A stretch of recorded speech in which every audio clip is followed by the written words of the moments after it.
This is Alan at B&B, and this is a gallon of epoxy resin that's been sitting on the shelf here at the shop. And we've had some really cold temperatures. You can kind of see this is already a little cloudier than normal. Usually it's pretty clear, so I'm going to try to document cleaning this up. It doesn't have any crystals in the bottom yet, but they might already be floating around in there.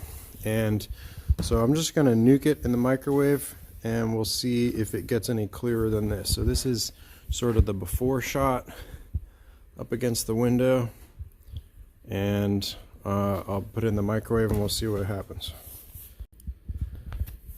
Before I pop it in the microwave, I like to open up the cap, squeeze a little bit of air out of the jug just to oil can it a bit, and that way if it does pressurize at all while it's in there, it's not going to explode, but I've never had any sort of issue.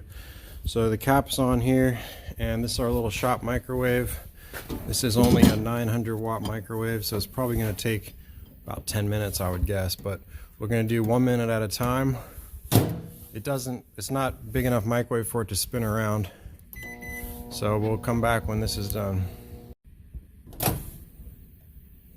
Okay, here's 1 minute. It's not really warm yet. No real change, so it's going back in.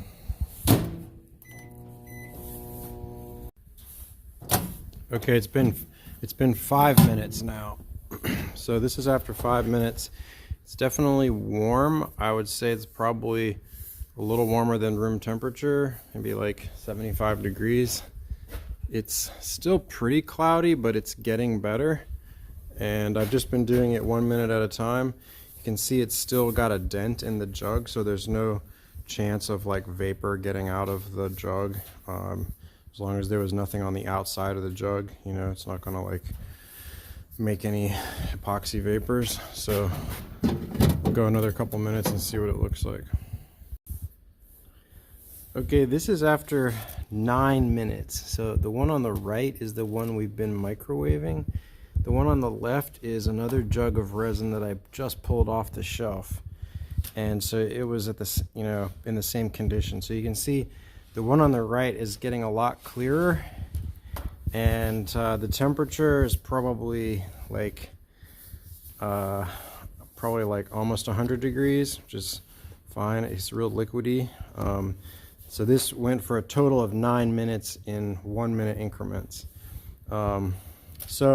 Also, I grabbed another jug. This one is an example of one that already has crystals formed in the bottom of it. And you can see, if I twist it this way, you can see the white crystalline solid that has precipitated in the resin. It's not a separation, it's actually just the bottom stuff is the coldest, I think. So it crystallizes and settles into a crusty bottom layer. Now if I put this in the microwave for 9 minutes, it would also turn perfectly clear, and maybe I'll do that just to show it.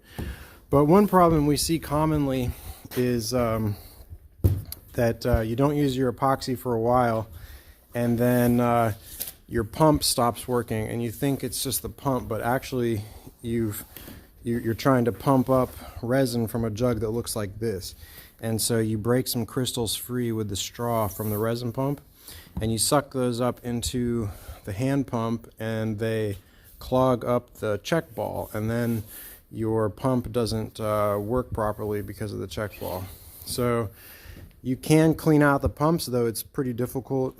You have to get rid of the metal spring if you're going to microwave the pump, obviously, but you can flush it out. It's just a messy job. A lot of people just choose to buy new pumps, but what you don't want to do is buy a new pump and stick it back in a jug that looks like this, or you'll just do the exact same thing to the new pump. So especially in the wintertime, check your resin jugs if they've been sitting in colder temperatures, like in a basement or garage.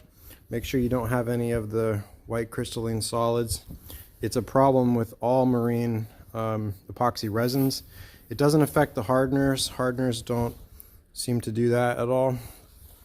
But once you warm it up, like we did with this one, it goes all totally back to clear, nice resin. It doesn't affect the properties, and so The microwave is the easiest method. You can do it in like a pot of boiling water, but you don't want it too hot. You know, 100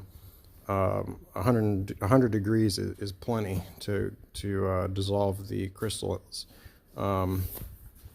And especially if you're working in a cold shop, we recommend keeping your epoxy in like a foam cooler with a little oil pan heater or a little electric blanket. You know, you can build a little cinder block enclosure around it to make sure it's not a fire risk, or use some fire, you know, some like cement sheets or something, like shoot, what's that stuff called? Anyway, don't make a fire risk, but it's nice to keep your epoxy warm. We like to use the little silicone oil pan heaters, and I'll link to our website one of the ones we've set up where we use one of our epoxy pumpers and we put a little heater on that. But keeping the epoxy warm, like at about 80 degrees, really makes it easier to mix the epoxy and get a full complete mix between the resin and the hardener. And it also makes it a lot easier to apply it, especially if you're trying to wet out wet out fiberglass. Cold epoxy trying to wet out fiberglass is like the worst. So if you can't have a heated workshop space, you absolutely must have heated epoxy, in my opinion, if you plan to get anything done. So yeah, just a short video on the resin. Everybody check your resin this time of year, check your pumps. Get a little shop microwave if you don't have one, because this is the easiest way. And thanks for watching.